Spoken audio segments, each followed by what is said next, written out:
কে কে ওখানে? কে ওখানে? কে ওখানে?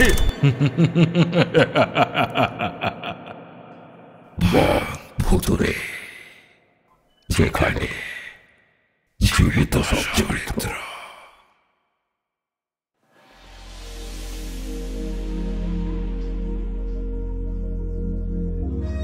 সকাল থেকেই জমিনপুর পুলিশ থানা পরিষ্কার করতে ব্যস্ত রাজু।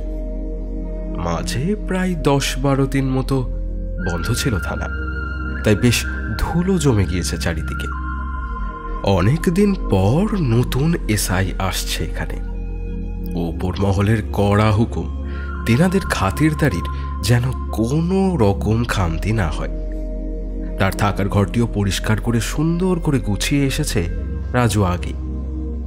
ঘড়ির দিকে তাকিয়ে একবার দেখতেই আরো জোরে হাত চালাতে লাগলো সে। সময় প্রায় হয়েই গিয়েছে, ট্রেন ঢুকলো বলে তাড়াতাড়ি কাজ সেরে স্টেশনে গিয়ে দাঁড়ালো সে। তবে ট্রেন চলে এলেও এসআইয়ের কোনো দেখাই নেই। কিছুক্ষণ অপেক্ষা করেও যখন এলো না, তখন বাড়ি ফিরে গেল সে। তবে কি মনে হতে একবার থানার দিকে গেল, আর থানায় ঢুকেই সে চমকে গেল, কারণ সেই নতুন এসআই তার রুমে বসে রয়েছে। রাজুকে দেখেই তিনি উঠে দাঁড়িয়ে বললেন, আমি এসআই রমেন অধিকারী। তুমি কি রাজু? আগে হ্যাঁ স্যার, আমি রাজু। কিন্তু আপনি কখন এসেছেন আর কিসে? মানে আমি তো স্টেশনে এতক্ষণ অপেক্ষা করে ফিরে এলাম। ট্রেনে তো আপনাকে... না না, ট্রেনে আসিনি তো, বাইকে এসেছি। বাইক রাইডটা খুব এনজয় করি, তাই আর কি। হ্যাঁ, যাই হোক, তা এখানে কি আমি একাই কাজ করব? আর কেউ নেই? একটু কি যেন ভেবে নিয়ে রাজু বলল, না না স্যার, আছে তো, ছুটিতে গেছে, চলে আসবে। সবাই ছুটিতে গেছে? মানে 2-3 জন তো আছে নিশ্চয়ই। রাজু একটু থেমে বলল, না বাবু, এখানে 2-1 জনের বেশি কখনোই থাকে না, আর লাগেও না। মানে এই গ্রাম এমনিতে তো শান্তিপূর্ণ, তাই এভাবেই চলে যাচ্ছে আর কি। আচ্ছা, বুঝলাম। এবার আমাকে ঘরে নিয়ে চলো, খুব টায়ার্ড। তাড়াতাড়ি খেয়ে রেস্ট নেব। হ্যাঁ বাবু, চলুন। তবে আপনাকে স্টেশনে না দেখে ভাবলাম ভালোই হয়েছে আসেননি, বেঁচে গেলেন। না তো...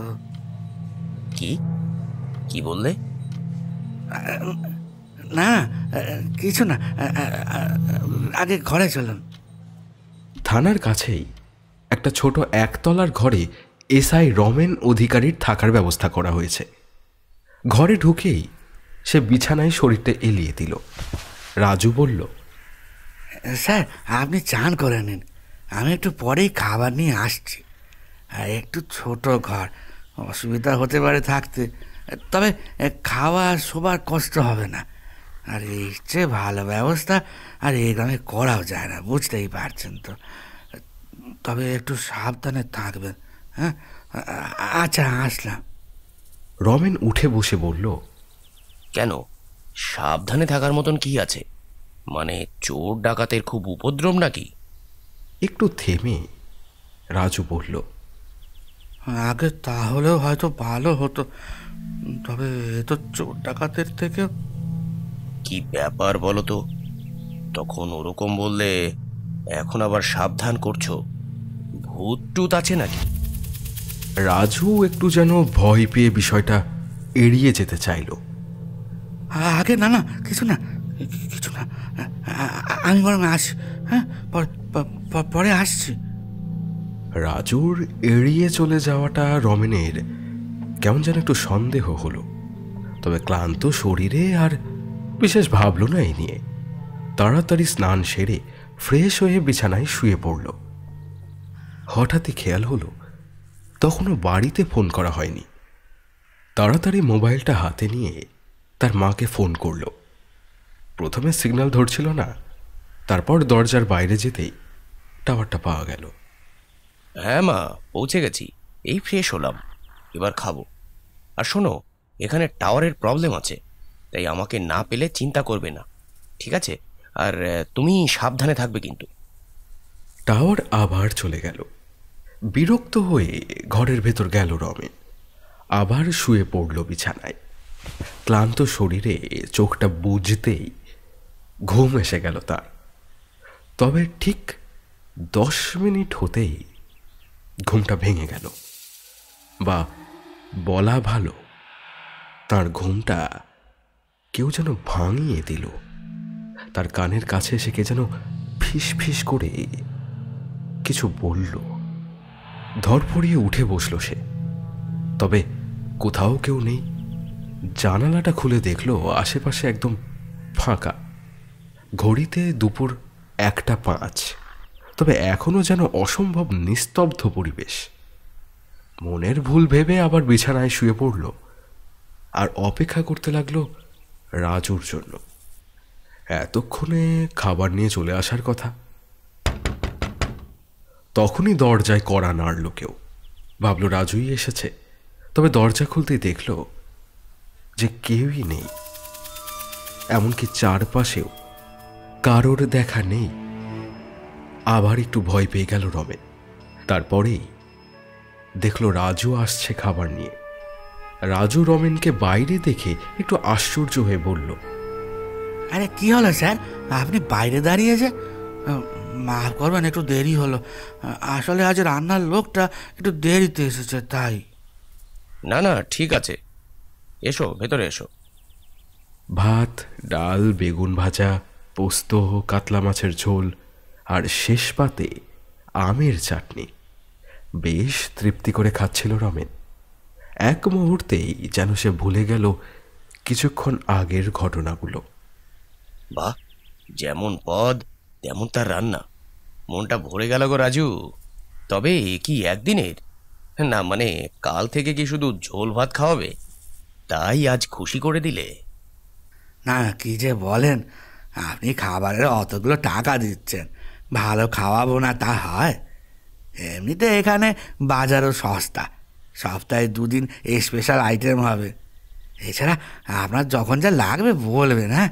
আমি যথাসাধ্য চেষ্টা করব আপনার পছন্দের খেয়াল রাখতে। তোমার এত খাতিরদারির পরেও আগের এসআই চলে গেল কেন? রাজু মাথা নিচু করে দাঁড়িয়ে রইল। তারপর বলল, স্যার, আপনার খাওয়া হয়ে গেলে বাসনগুলো এই দরজার বাইরে রেখে দেবেন, আমি পরে নিয়ে নেব। এখন আসি, আপনি শান্তিতে খান। রাজু চলে গেল।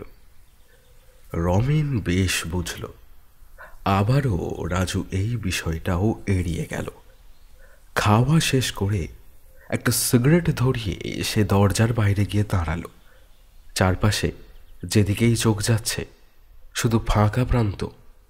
ঠিক তখনই তার মনে হলো ঘরের ভিতর থেকে কিসের যেন একটা শব্দ হলো। ভালো করে আবারও শুনল। তার মনে হলো ঘরে কেউ রয়েছে, আর সে যেন চলাফেরা করছে, কারণ পায়ের শব্দ স্পষ্ট। এবার রমেন একটু ভয় পেল। নিজের মনে মনে বলল, ঘরে তো কেউ নেই, তবে কে হাঁটছে? এই ভর দুপুরে ভূতের উপদ্রব হওয়ার তো কথা নয়। কি জায়গা রে বাবা! তাড়াতাড়ি ঘরে গিয়ে দেখল কোথাও কেউ নেই। খুব ঘুম ছিল তার চোখে, তবে এখন যেন ঘুমটা একেবারে কেটে গেল এক নিমেষে। সারা দুপুর চেয়ারে হেলান দিয়ে বসে রইল সে। তারপর বিকেল হতেই গ্রামের রাস্তায় বেরিয়ে পড়ল তার বাইকটা নিয়ে। সামনে বাজার। দোকান ঘুরে চায়ের দোকানে চা খেয়ে ঘরে ফিরে এলো সন্ধ্যার মধ্যে। তবে ঘরে ঢুকতে আবারও এক অদ্ভুত ঘটনার সম্মুখীন হলো সে। ঘরের দরজা ভিতর থেকে বন্ধ ছিল। অনেক খোলার চেষ্টা করল, তবে সে পারল না। আশেপাশে কেউ নেই যে তাকে সাহায্য করবে।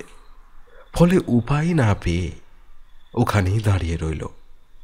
ভাবল রাজুর অপেক্ষা করা যাক, তবে বিষয়টা তার রাতের ঘুমও যে আজ কেড়ে নেবে এ তার বুঝতে আর বাকি রইল না। কিছুক্ষণ পরেই রাজু এলো চা নিয়ে। রমেনকে ওভাবে দাঁড়িয়ে থাকতে দেখে প্রশ্ন করল, এ কি স্যার, এই অন্ধকারে দাঁড়িয়ে আছেন যে? কিছু সমস্যা হয়েছে নাকি ঘরে? আরে কি, ঘরের দরজা বন্ধ কেন? এসব প্রশ্নের উত্তর তো তুমিই দিতে পারবে ভাই। তবে ভেতরে কে আছে সেটা আগে চেক করো। রাজু ভয়ে কেঁপে উঠল। কি কি বলছেন বাবু? ভেতরে কেউ আছে মানে? দেখো, ভেতর থেকে দরজা বন্ধ। ভয়ে ভয়ে রাজু দরজায় হাত দিয়ে একবার হালকা ঠেলতেই তা খুলে গেল। এই তো, দরজা খোলাই আছে স্যার। ভয়ে গলা শুকিয়ে গেল রমেনের। সে কি, আমি কত চেষ্টা করলাম, খুললো না। আর এখন? ভিতরে চলুন স্যার, এখানে আর দাঁড়াবেন না। ভিতরে গিয়ে কিছুক্ষণ দুজনেই চুপ। রাজু চা ঢালতে ঢালতে বলল, স্যার, এটা অজপাড়াগা, এমন অনেক অদ্ভুত ঘটনাই ঘটবে এখানে।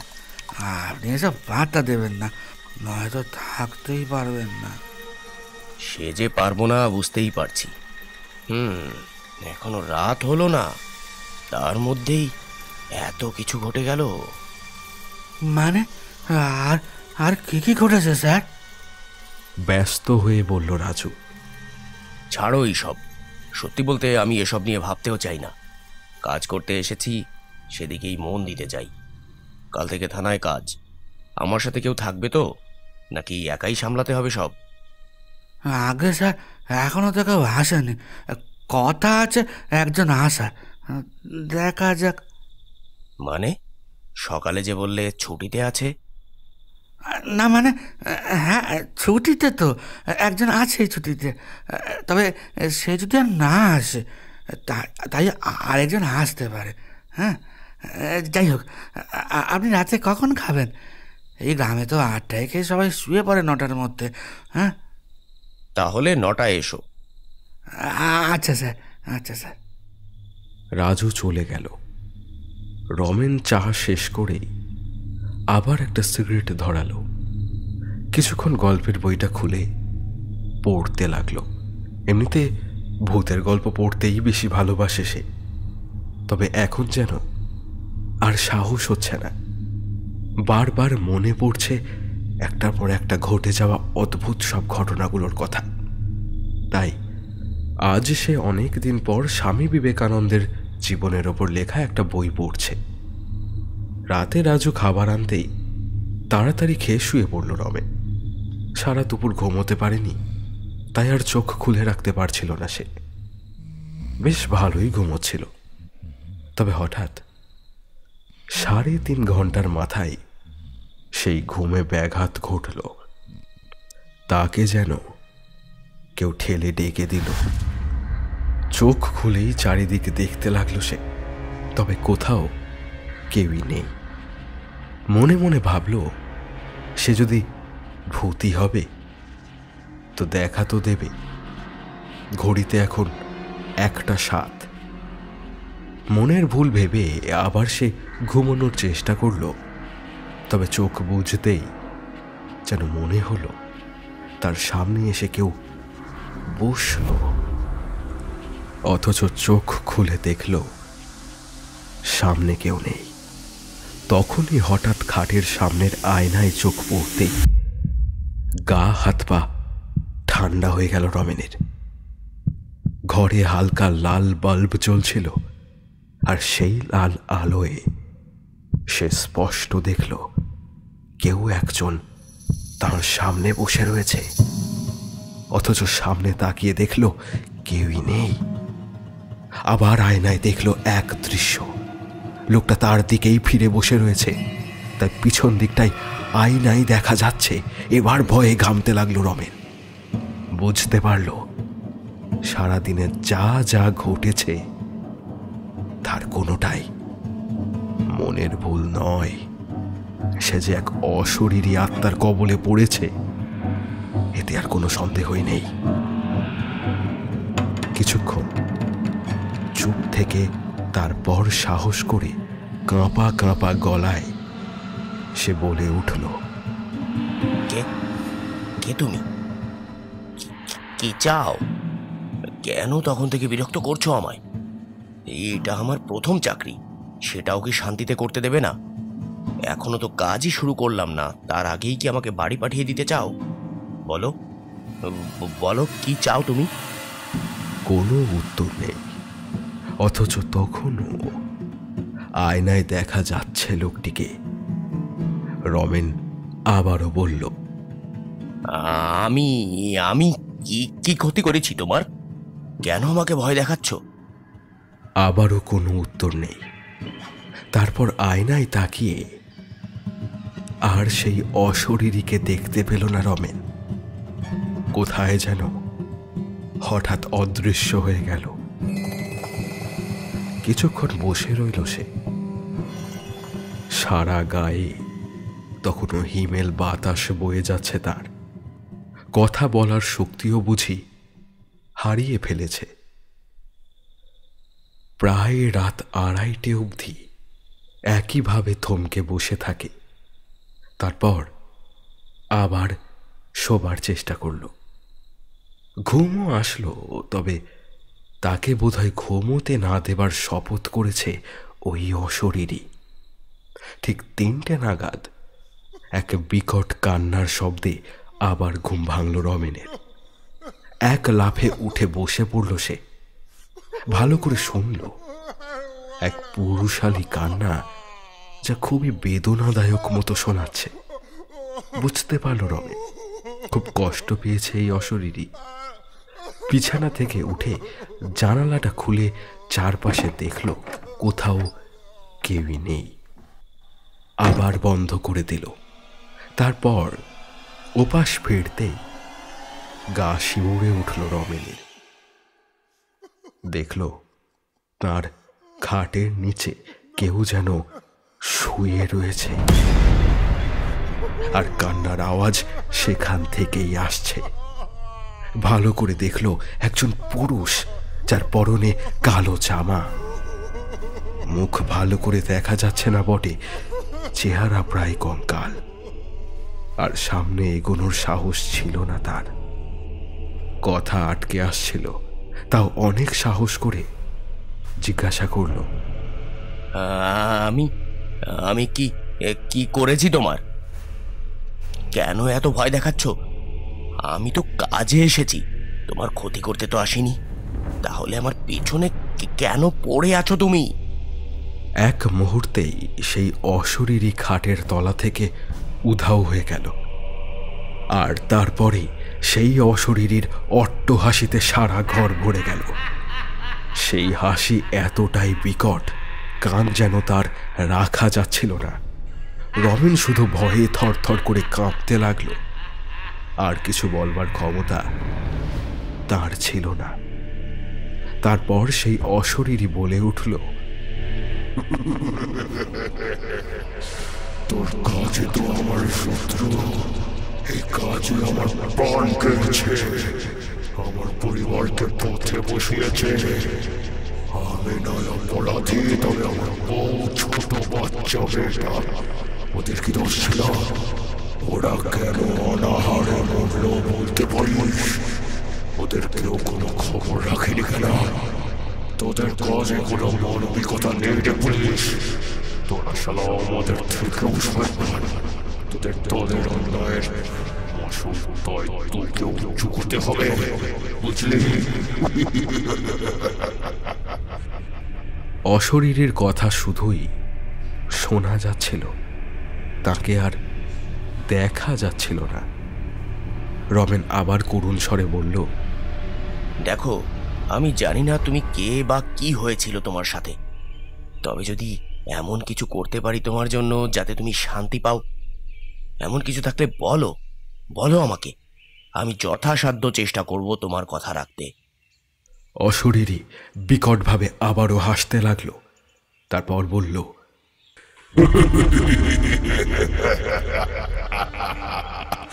তুই আবার কি করবি? সব তো শেষ করে দিয়েছিস তোরা। এবার চক করার আমি করবো। আগে এরগুলোকে যেমন তাড়িয়েছি তোকেও এইভাবে তাড়িয়ে ছাড়বো। এই বলে অশরীরী উধাও হয়ে গেল। অনেকক্ষণ পরেও যখন আর তাকে দেখা গেল না বা তার কথা শোনা গেল না, রমেন তারপর আবার বিছানায় গিয়ে বসল। ঘড়িতে তখন প্রায় 4টে বেজে গিয়েছে, ভোর হয়ে গিয়েছে। তাই আর হয়তো ভয় নেই সেরকম, তবে রমেন এতটাই ভয় পেয়েছিল যে তখনও সে নিজেকে বোঝাতে পারছিল না যে আপাতত সে নিরাপদ। বালিশে হেলান দিয়ে একভাবে প্রায় 8টা পর্যন্ত বসে রইল সে। তারপর রাজু এসে কড়া নাড়তে দরজাটা খুলে দিল। রাজু বেশ বুঝল কিছু একটা তো ঘটেছে। একটু ইতস্তত করে তারপর জিজ্ঞাসা করল, আপনাকে কেমন যেন দেখাচ্ছে স্যার, সব ঠিক আছে তো? মানে রাতে কি ঘুম হয়নি একেবারেই? সব কি ঠিক থাকার কথা রাজু, নাকি ওই ভূতের উপদ্রবে ঘুম হয় কারোর? সবই তো জানো, তাও কিছু বলনি। এবার অন্তত সত্যিটা বলো। কি বলবো স্যার, কোন সত্যি? না মানে আমি কিছু জানি না স্যার, কিচ্ছু জানি না, বিশ্বাস করুন। এখনো এড়িয়ে যাবে? কি লাভ? আজ বাদে কাল তো ওই অশরীরী বাড়াবাড়ি করলে এমনি আমি সব জেনে যাব। তবে ততক্ষণে হয়তো অনেক দেরি হয়ে যাবে। তার চেয়ে এখনই বললে হয়তো এর থেকে মুক্তির কোনো পথ আমি পেতে পারতাম। আমি কিছু বলতে পারবো না স্যার, আমাকে বারণ করেছে, মাফ করবেন, আমার চাকরি চলে যাবে স্যার। আর আমাকেও যদি চলে যেতে হয়, যেমন আগের এসআইরা এসেছে আর গেছে, সেটা খুব ভালো হবে তো? না স্যার, দয়া করে আপনি যাবেন না, যাবেন না। এবার যদি আপনি চলে যান তাহলে আমাকেও চলে যেতে হবে, কারণ উপর মহলে ভাববে আমি আপনাকে ভয় দেখিয়ে বাধ্য করেছি যেতে। কারণ তারা তো বিশ্বাস করে না যে সত্যি এখানে কিছু আছে। আসলে তারা ভাবে আমি নাকি রটিয়েছি এসব, আমার কথা শুনেই নাকি ভয়ে সবাই পালিয়ে যায়। আচ্ছা বলুন তো, আমার এমনি এমনি কিছু বলে লাভ আছে? যা সত্যি সেটাই তো বলবো। তাহলে এটাই হলো এত ঘন ঘন এসআই বদলানোর রহস্য। আর আমি ছাড়া যে ওই থানায় আর কেউ কাজ করবে না, সেটাও সত্যি, তাই তো? স্যার কি করে সব বলি বলুন তো, ভয় লাগে। আমার পরিবার আছে, লেখাপড়া করিনি, এখানে খেটে খাই, চাকরি চলে গেলে সামলাবো কি করে? আচ্ছা আচ্ছা, আপনি দায়িত্ব নেবেন আমার পরিবার, আপনি বলুন স্যার। যদি বলি আমি এমন ব্যবস্থা করব যাতে আমি আর তুমি দুজনেই এখন শান্তিতে কাজ করতে পারি, আর কখনোই কোনো পুলিশকে এখান থেকে আর পালিয়ে যেতে হবে না, তাহলে কি এবার বলবে সব? হ্যাঁ আচ্ছা স্যার, আমি বলবো সব আপনাকে। তার আগে বলুন আপনার সাথে কি ঘটেছে? আসার পর থেকে যা যা হয়েছে রমেন সব বলল রাজুকে। সব শুনে রাজু বলল, ও এমনই করে স্যার, আগেও তো এভাবেই কতজনকে তাড়ালো। আগের জন্য তো হাত ভেঙে মাথা বেটে কি অবস্থা করেছিল, ওনাকে ঘুমের মধ্যে খাট থেকে ফেলে দিয়েছিল। এরপরে আর কে সাহস করবে এখানে থাকতে বলুন তো? জানতাম আপনাকেও ছাড়বে না, তবে বলার সাহস হয়নি স্যার। তারকাবাবু ফোনে এমন হুমকি দিলেন যে সত্যি বলতে খুব চিন্তা হচ্ছে আপনার জন্য। আমি শুনেছিলাম আগে 3 জন এসআই 10-15 দিনের বেশি টিকতে পারেননি। অলৌকিক কিছু সন্দেহ হয়েছিল, তবে প্রথম চাকরি, তাই কিছু বলার উপায় ছিল না। তবে ভাবতে পারিনি কেসটা এমন ডেঞ্জার, এ তো আমাকে পারলে মেরে দেবে। আচ্ছা এবার বলো তো, এই অশরীরী আসলে কে? কেন এভাবে পুলিশদের পেছনে পড়ে আছে ও? কি করেছি আমরা? এ হলো এই গ্রামেরই মনু ডাকাত স্যার, একসময় ডাকাতি করে রাজত্ব করেছে এখানে, কেউ ধরতে পারতো না ওকে। তবে একদিন এক জমিদার বাড়িতে ডাকাতির সময় ধরা পড়ে যায়, পালাতে গেলে পুলিশের গুলিতেই মারা পড়ে। ওর পরিবারে বউ বাচ্চা ছিল, ওরা নাকি অভাবে অনাহারেই মারা যায়। তারপর থেকে এই গ্রামে কোনো পুলিশ টিকতে পারে না, কারণ ও পুলিশদের সহ্য করতে পারে না। ভাগ্য ভালো এখনো কোনো প্রাণহানি ঘটেনি, তবে ঘটতে আর কতক্ষণ? আমি তো প্রাণ হাতে নিয়ে এ ঘরে আর থানায় ঢুকি স্যার। যদিও আমার কোনো ক্ষতি সে করে না, তবে প্রতিবারই জানান দেয় যে সে এসেছে। এবার এবার এবার বলুন স্যার, কি উপায় আছে যাতে আমরা এর থেকে মুক্ত হতে পারবো? তুমি কোনো তান্ত্রিকের সন্ধান দিতে পারবে? মানে এই গ্রামে বা আশেপাশে কোথাও কি কোনো তান্ত্রিক আছে? একমাত্র তারাই পারে তন্ত্রবিদ্যার সাহায্যে ভূত তাড়াতে। হ্যাঁ স্যার, আছে তো, এই তো পাশের গ্রামেই আছে, শ্মশানে বসে সে। শুনেছি ওর অনেক ক্ষমতা। তাহলে চলুন স্যার, ওর কাছেই যাই। রাজুর কথা শেষ হতেই এক বিকট চিৎকার শুনতে পেল দুজনেই। রাজু একটু থেমে তারপর বলল, ওই দেখুন স্যার, ও শুনে নিয়েছে, তাই এভাবে রাগ প্রকাশ করছে। এবার তো আরো জ্বালাবে আপনাকে। তাহলে দেরি না করে এখনই চলুন। পাশের গ্রামের সেই তান্ত্রিকের কাছে তখন ছুটে গেল রাজু আর রমে। তান্ত্রিক শ্মশানের মাঝে একটা বট গাছের তলায় বসে জপ করছিল। ওরা যেতেই বলল,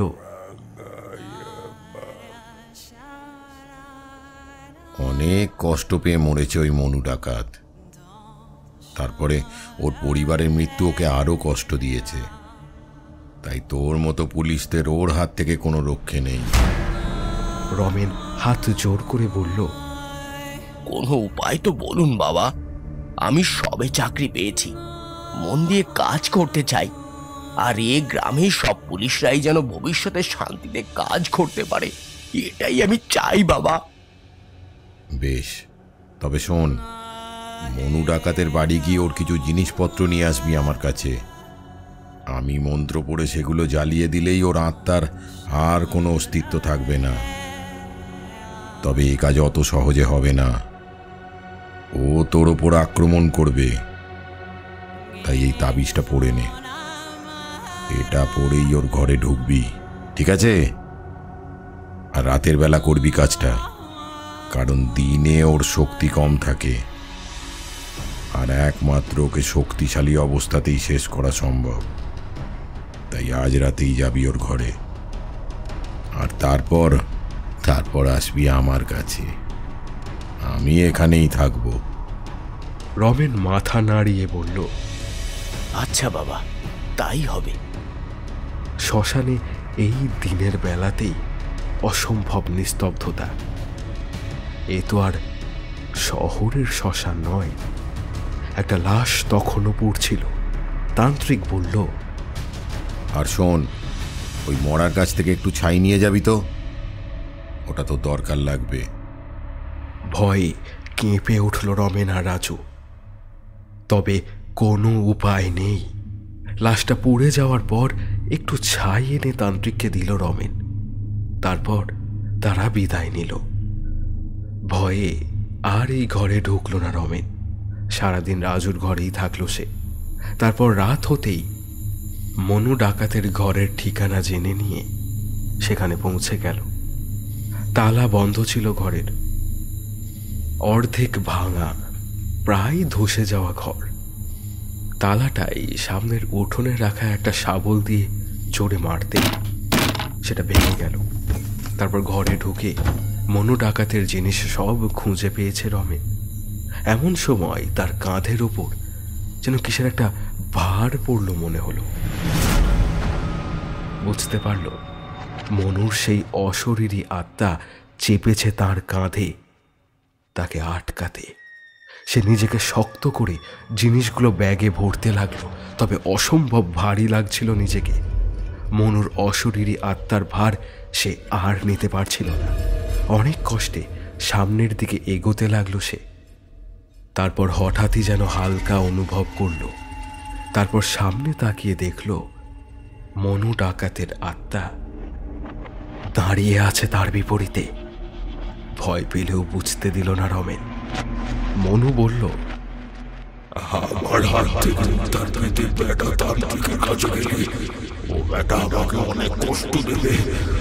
এরকম করিস না, আর কত কষ্ট পাবো আমি বল। তবে চলে যাও, এই গ্রামে আর থেকো না, আমাদের সবাইকে শান্তিতে কাজ করতে দাও। তা কি করে সম্ভব? তোরা আমার আত্মাকে শান্তি দিস নি, আর আমি তোদের শান্তি দেবো? আশা করিস কি করে? তোমার শান্তির জন্যই তো তোমাকে মুক্ত করতে চাই। তুমি মুক্ত হতে চাও না? না, আমি তোদের পুলিশদের ভয় দেখিয়ে তরিয়ে তাদের হাত কেড়েই শান্তি পাই, আর তোর সাথে তাই করবো। আর তারপর তোর ঘাড় আটকে দেবো। এখনো একটাকেও মারতে পারিনি, সবকটা পালিয়েছে। এবার তোকেই মারব। রমেনের হাতের বাহুতে তান্ত্রিকের দেওয়া তাবিজটা ছিল। সে তাড়াতাড়ি ব্যাগটা নিয়ে সেই ঘর থেকে বেরিয়ে গেল। তাবিজে খুব শক্তিশালী মন্ত্র পড়া ছিল, তাই মনুর অশরীরী আত্মা আর ছুঁতে পারেনি রমেনকে। শ্মশানে গিয়ে ব্যাগ থেকে জিনিসগুলো তান্ত্রিককে দিতেই সেগুলো সে এক এক করে মন্ত্র ফুঁকে জ্বালিয়ে দিল। মনু সামনেই ছিল, চোখের সামনে ওর জামা ব্যাগ এক এক করে জ্বলতে দেখছিল, তবে কিছু করতে পারছিল না। চিৎকার করে কাঁদতে লাগলো সে। অসম্ভব কষ্ট পাচ্ছিল তার আত্মা। আস্তে আস্তে কেমন যেন অস্বস্তি হতে লাগলো তার। সে ছটফট করতে করতে মাটির সাথেই মিলিয়ে গেল আস্তে আস্তে। রমেনের করুণা হলো, তবে এটা ছাড়া যে আর কোনো উপায়ও ছিল না। রাজুর চোখে জল এলো, চোখ মুছে বলল, স্যার, আর কোনো ভয় নেই, বাড়ি চলুন।